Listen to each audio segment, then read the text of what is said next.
Hi friends, நான் உங்கள் ஈஸ்வரி. எனக்கு என்ன செய்ய போகிறேன்னா, மீன் குழம்பு வச்சு மீன் வறுக்க போகிறேங்க. விருந்தாளி வரப்போகிறாங்க. மீனை சுத்தம் பண்ணி எடுத்துக்கலாம்.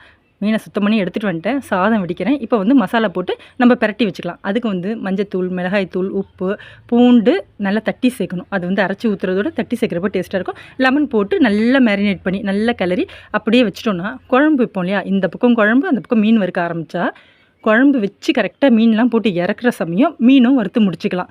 அப்போ வந்து மிச்சம் இருக்க எண்ணெயை, மீன் வறுத்த எண்ணெயை குழம்புல ஊற்றிட்டோன்னா எண்ணெய் மிச்சப்படாது. நம்ம வீணும் பண்ண வேண்டியதில்லை. இப்போல்லாம் சமைச்ச எண்ணெயை 2 நாள்லாம் வச்சுக்க கூடாதுன்னு சொல்கிறாங்களா, 2ஆவதுலாம் வந்து செய்கிறதில்ல. அப்படி நான் இப்போ செய்கிறதே இல்லைங்க. எடுத்து வைக்கிறதே கிடையாது. அதனால் வந்து நான் எப்பயுமே இப்படி தான் செஞ்சுக்கிறது. இப்போ இதை பிரட்டி ஊற வச்சுடுவோம். இது ஒரு பக்கம் இருக்கட்டும். சாப்பாடும் ரெடி ஆகிடுச்சு, வடிச்சிக்கலாம்.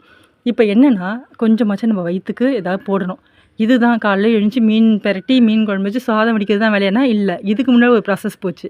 என்னென்னா, எழுந்துச்சி வாசல் கூட்டி கோலம் போட்டு பாத்திரம் விளக்கி அந்த பால் வாங்கிட்டு வந்து இது போல் அந்த வேலையெல்லாம் போயிட்டு இருந்தது. இப்போ அது முடிச்ச கையோடு கண்டினியூவாக செய்கிறப்போ கண்டிப்பாக காஃபி வேணும். அது குடித்தா தான் அடுத்த வேலைக்கு போக முடியும். மீன் குழம்பு இப்போ தாளிச்சிடலாங்க. வெந்தயம் போட்டாச்சு.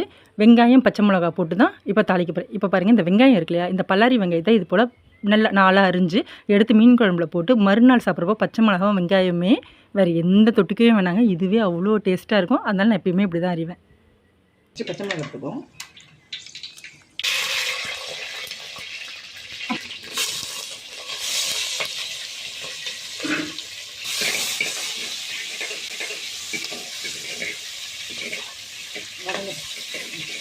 இப்போ அந்த சைடு மீன் வறுக்க ஆரம்பிச்சிடலாங்க. ஒரு 4, 5ன்னு போட்டு நம்ம வறுக்க ஆரம்பித்தா கரெக்டாக இருக்குங்க. இப்போ குழம்ப கூட்டி அது கொதித்து அதுக்கப்புறம் மாங்காய் போட்டு அது போல் செஞ்சு நம்ம முடிக்கிறப்போ மீனும் வறுத்து கரெக்டாக முடிக்கும். இது எப்பயுமே நான் இப்படி தான் செஞ்சுப்பேன். அந்த எண்ணெயை எடுத்து வச்சும் வேஸ்ட்டு தாங்க. ரீயூஸே பண்ணக்கூடாதுன்றாங்க, பல நோய் வருதுன்றாங்க. எதுக்கு அப்படின்னு சொல்லிட்டு இப்போல்லாம் இப்படி தான் திருந்திட்டேன். இப்போ வந்து இதை திருப்பி போட்டுட்டு இங்கே குழம்ப கூட்டிட்டேன். ஃபஸ்ட்லாம் தேங்காய் கூட அரைச்சி ஊற்றுவேன். இப்போ தேங்காயும் ஊற்றுறதில்ல.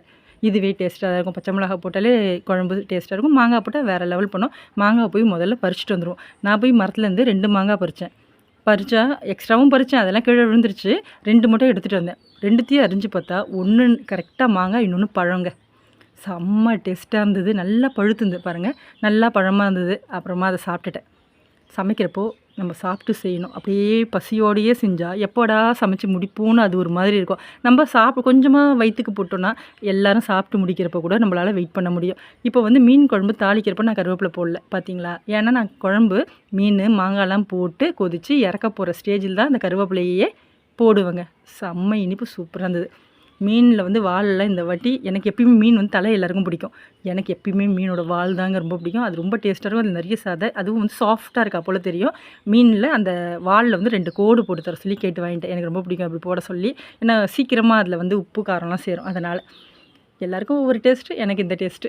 இப்போ பாருங்கள், வறுக்கவே சுடவே போயிட்டுருக்கு. ஏன்னா வந்து மிச்சம் இருக்கிறதெல்லாம் ஆறுனதுக்கப்புறம் சாப்பிட்றத விட சூடாக சாப்பிட்றப்போ ரொம்ப டேஸ்ட்டாக இருக்குல்ல. அதனால் எங்கள் வீட்டில் எப்பயுமே அடுப்பில் வேகிறப்போ வயிற்றில் வேகும்னு சொல்லுவோம். அது போல் டேஸ்ட்டு வந்து பாருங்கள்லாம் சொல்ல வேண்டியதில்லை.